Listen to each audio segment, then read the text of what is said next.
been filed, but the girl's roommate felt certain that foul play was involved, and no family members had seen her either. This was the second female student to go missing in 6 months, and the truth was, it creeped Megan out. Not having classes to distract her only made matters worse and gave her more time to fixate on things.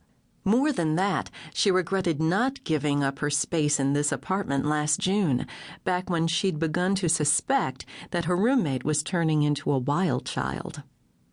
Bethany had seemed okay when she moved in a year ago. She was a junior and fairly serious about school, but by springtime, things started to deteriorate. Last summer, while Megan was gone, Bethany turned their room into a pigsty and, according to the other roommates, became even more indiscriminate about her male friends and partying habits. At this rate, Megan would be surprised if Bethany would even manage to graduate this year.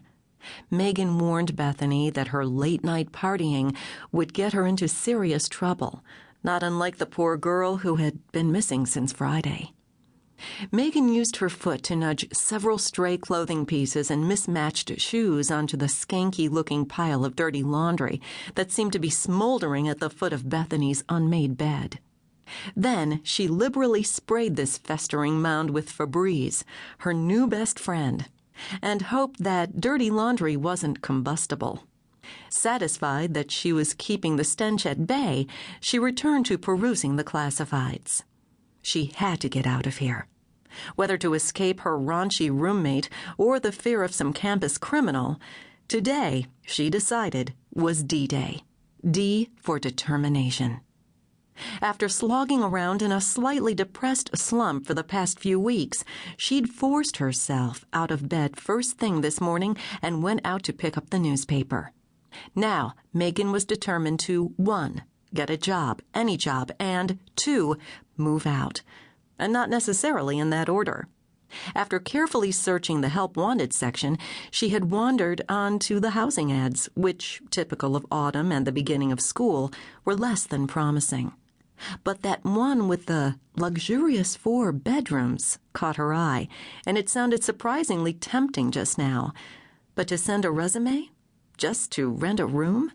It seemed a little over the top. Then again, the house did sound nice. Maybe it would be worth sending her resume. How much trouble would it be? Just turn on her computer and pull up the doc and print it out. She needed to do this anyway if she was going to apply for those 2 jobs that she'd highlighted this morning. Easy breezy. Of course, Megan never liked doing things the easy way.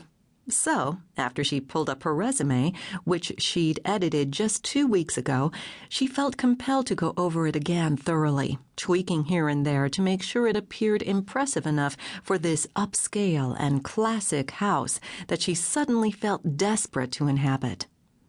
She imagined herself going to work from a beautiful home where she had a large closet with an organized and well-maintained wardrobe, not to mention a bedroom all to herself, perhaps a master suite.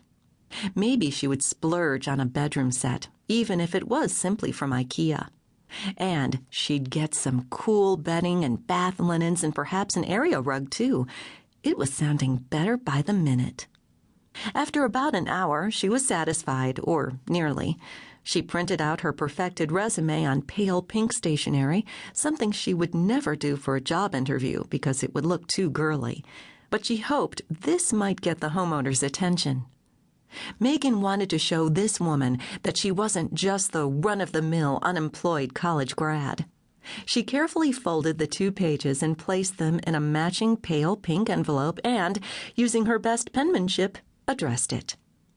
Then, not wanting to waste time, it was Saturday and noon was the last mail pickup on this part of campus, Megan hurried out to the mailbox in front of the apartments and slipped it in, pausing to silently ask God to give his blessing. "Hey, Megan!" The nasal sound of that voice was familiar, and it seemed there would be no escaping it. Megan turned to see Gwen Phillips, a girl she'd known since middle school, quickly approaching. "Hi, Gwen," Megan said, forcing a smile. "I haven't seen you around since graduation," Gwen said as she joined her. "I thought maybe you'd gone."